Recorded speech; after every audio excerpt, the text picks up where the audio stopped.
আসসালামু আলাইকুম রহমতুল্লাহি ওয়া বারাকাতুহু। একজন খামারির চোখে কি থাকে জানেন? স্বপ্ন থাকে, সফল হওয়ার স্বপ্ন। খামারের স্বপ্ন আর কিছুই থাকে না। এই যে দেখতেছেন এখন গাইমা একেবারে সেরা বেড়া হয়ে গেছি। এই গার দিয়ে কত কষ্ট উড়া আসর থেকে আগে পরেও দেখছেন। একটু বৈশা 2 মিনিট বিশ্রাম নিতেছি, শেষ বোঝাটা নেব। খামারের স্বপ্ন আসলে স্বপ্ন থেকে যায় যতক্ষণ পর্যন্ত সে খামারে সফল হতে পারেন।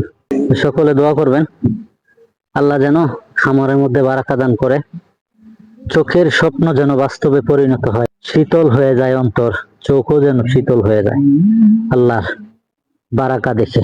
আলহামদুলিল্লাহ, সকলে দোয়া করবেন ইনশাআল্লাহ।